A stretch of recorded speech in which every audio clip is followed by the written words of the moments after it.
الحمد لله رب العالمين الصلاة والسلام على سيد الأنبياء والمرسلين أشهد أن لا إله إلا الله وأشهد أن محمدا عبده ورسوله أرسله بالحق بشيرا ونذيرا اللهم صل وسلم وبارك على سيدنا محمد صلى الله عليه وسلم ربي زدني علما. قال الله تعالى في القرآن الكريم أعوذ بالله من الشيطان الرجيم بسم الله الرحمن الرحيم فهزموهم بإذن الله وقتل داود جالوت وآتاه الله الملك والحكمة وعلمه مما يشاء ولولا دفع الله الناس بعضهم ببعض لفسدت الأرض ولكن الله ذو فضل على العالمين صدق الله العظيم.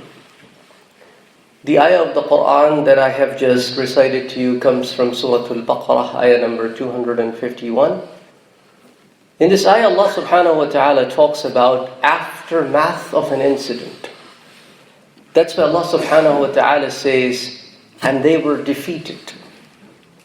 And the story that is being talked about here is the story that also comes in old scriptures. So the Jewish people are also aware of the same story. The story of David. Prophet David alayhi salam, or Dawood alayhi salam. Allah subhanahu wa ta'ala says that the enemies were defeated. And they were defeated bi-idhnillah, because Allah subhanahu wa ta'ala wanted them to be defeated then, not before, not after. That tells us a lot, especially those people who go into the complaint mode, that it is not the time yet. Allah subhanahu wa ta'ala has a plan, and things work according to that plan, not by our wishes. So Allah subhanahu wa ta'ala says, بِإِذْنِ اللَّهِ وَقَتَلَ دَاوُودُ جَالُوتَ. And in the battlefield, Dawood got rid of the king of the enemies, who was Jalut, the Goliath. And as a result, in the aftermath of the war, not right away, over the period of time, Allah subhanahu wa ta'ala bestowed upon him, who? Dawood alayhi salam, gave him al-mulk, kingdom. And along with kingdom, al-hikmah, the wisdom. Now that tells us a lot. If a leader doesn't have a wisdom, then he's taking the people who are following him to doom. So leadership with wisdom is very important. And then Allah subhanahu wa ta'ala on top of that says, وَعَلَّمَهُ مِمَّا يَشَاءُ. And whatever Allah subhanahu wa ta'ala wanted, trained him. So if you notice, there are three things that are going hand in hand here. The leadership, the wisdom, and the knowledge. So if a person is not aware, well, not going to make wise decisions. And in order for an individual to execute orders, needs to be an authority. So all of these things, if marry each other, come in contact with each other, in an individual, then that person becomes a success. That's what happened. That even till this day, the children of Israel remember the kingdom of David and Solomon. For that reason, that kingdom had wisdom and knowledge going alongside with authority and leadership. And then people progress. Allah subhanahu wa ta'ala then says, وَلَوْلَا دَفْعُ اللَّهِ النَّاسَ بَعْضَهُمْ بِبَعْضٍ. If this is not how Allah subhanahu wa ta'ala will take care of evil with good, then the evil will be everywhere. لَفَسَدَتِ الْأَرْض. It will overcome everything. But this is a process. There's a timeline of everything. وَلَكِنَّ اللَّهَ ذُو فَضْلٍ عَلَى الْعَالَمِينَ. And indeed, Allah is full of bounty to the worlds. Now let's go back to ayah number 246. This is where the story actually starts. There are 12 tribes of Bani Israel. And the reason I'm bringing it, because I want you to think about the things we do as an ummah in these times, and how much can we relate to this story that happened thousands of years ago. 12 tribes from the 12 children of Jacob. Yaqub alayhi salam. Now they became tribes, and each tribe had a leader that was taking care of that tribe. أَلَمْ تَرَ إِلَى الْمَلَإِ مِنْ بَنِي إِسْرَائِيلِ. These leaders of the tribes, have you not seen, مِنْ بَنِي إِسْرَائِيلِ مِنْ بَعْدِ مُوسَى, after Musa alayhi salam, إِذْ قَالُوا لِنَبِيٍّ لَهُمْ. They said to the prophet of their times, not a normal person we're talking about. We're talking about the prophet. They said, pray to Allah subhanahu wa ta'ala that we be given a king. أَبْعَثْ لَنَا مَلِكًا نُقَاتِلْ فِي سَبِيلِ اللَّهِ. We will fight in the way of Allah subhanahu wa ta'ala. قال هل عسيتم إن كتب عليكم القتال ألا تقاتلوا قتال ألا تقاتلوا. And the Prophet said, well, I'm worried that you are not ready yet. It would be very bad if things are written down for you and you back off. And a lot of the people that complain in these times, you will see that they're mentally not ready for change. Forget about the world. Let's talk about a community, a small masjid. A change in leadership comes. Now the new leadership has more needs because it's seeing the needs, not to fulfill their own desires. There's a community need. They call people to come and contribute towards that community need, and 90% of the complainers vanish. They're not in the scene. And the people who are not complaining, were anyway working, are still working for the cause. So it is quite possible that people, when complaining, may not be ready. He knows we don't. So he said, you may not be ready, you may back off. And they said, how is it possible that we may back off? We lost our lands, we lost our houses, we lost our sons, they have been imprisoned. How is it possible that we will back off? And then Allah subhanahu wa ta'ala says, when they were ordered to do what they were asking for, most of them backed off, except for a handful of them. And that's exactly what the state of the people are sometimes. That's easy to complain about the darkness. But the most wise thing would be to lit a candle. Very few people would do that. Because it's easy to complain, difficult to work for it. So, the Prophet said, Allah subhanahu wa ta'ala has picked a king for you, Talut. Now this also tells us our mindset too. When something happens, we see some good in it, but we still become like a house fly who only sits on dirt. We start looking for things that this person may be lacking. They said, this person, he is not from the tribe of the prophets. You know what? This person is not even from the tribes of the kings. This person is not even from the tribes of the generals. He's a poor guy. How a poor person can lead 12 tribes, the noble tribes of children of Israel. And what did the Prophet said? Who chose this person? Allah.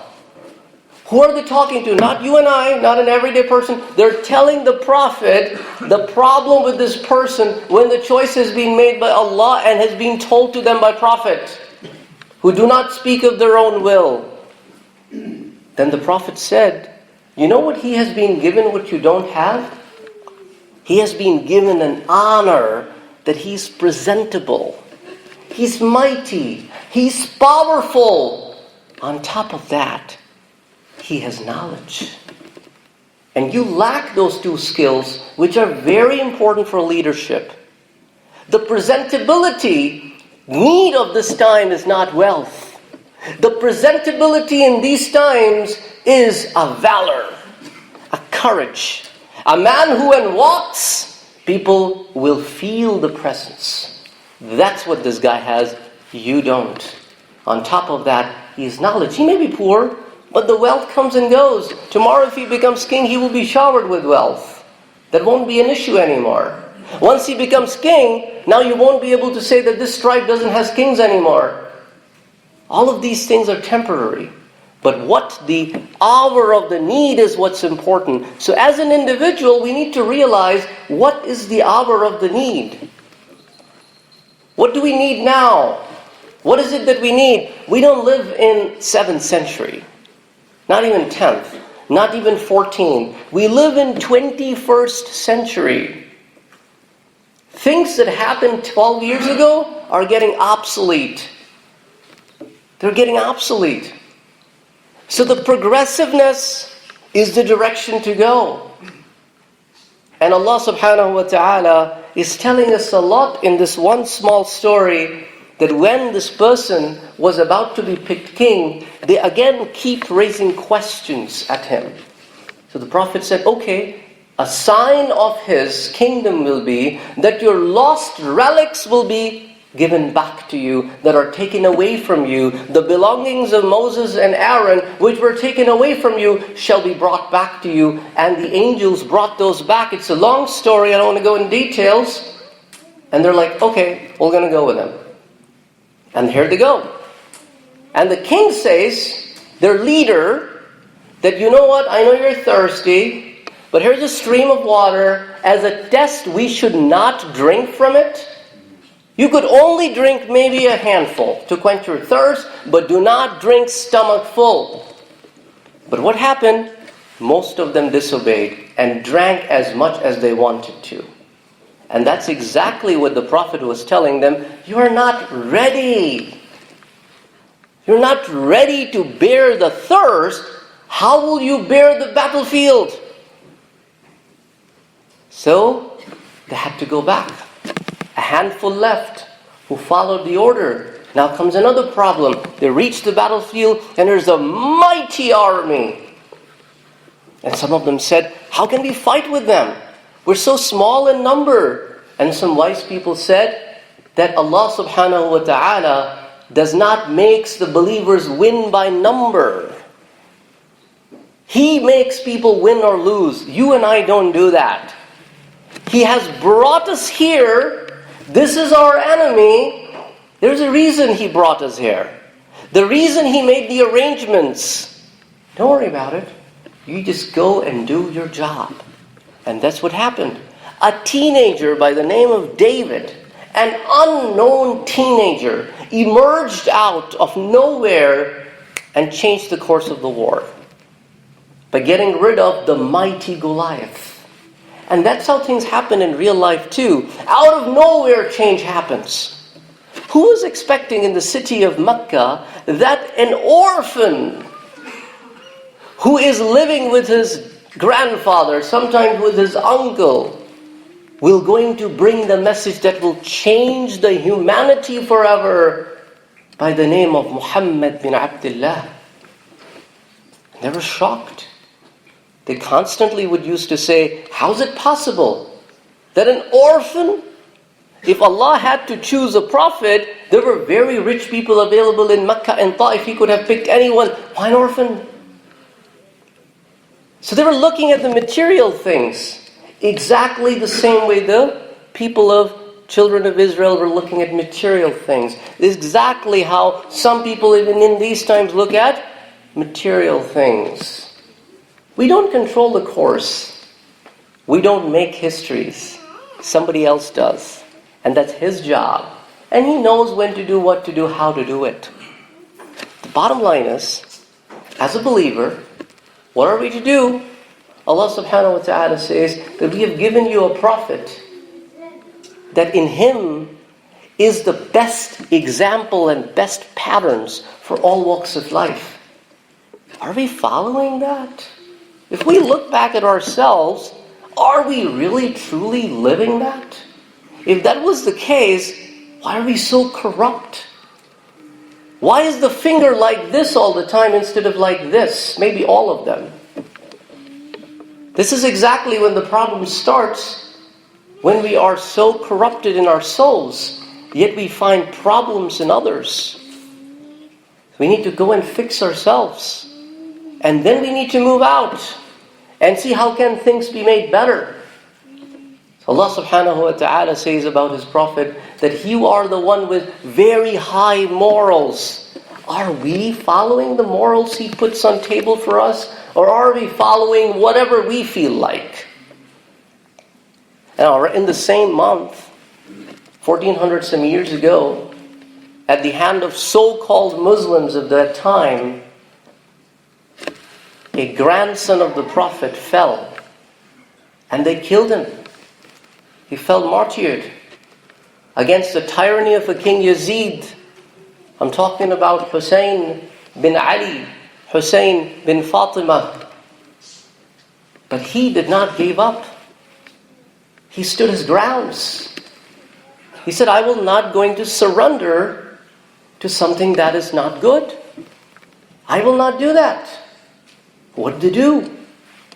72 people, including men and women and children, surrounded by thousands of soldiers, killing them left and right, one after another, chaining them, sending them to the king of that time, 50 years after the demise of the Prophet. We're talking about his family being treated by that way by so-called Muslims of those times. But that was only short-lived. The tyranny is always short-lived. Who is still remembered today? Hussein. Who's forgotten? Yazid, Ibn Ziyad. And all of those tyrants have been forgotten. Good remains. And bad may be short-lived. So seek the route of goodness. That is the message that is constantly given to us by the Prophet, his family, his companions, over and over and over again. They devoted their life for the cause. That's something that is very hard to do. The man saw his newborn getting killed, newborn baby. He saw his young man boy getting killed in front of him. His cousins, his nephews, one after another, they all fell. So this is not easy. So it's easy to ask for a leader, but when the leadership comes in, it's sometimes difficult to follow.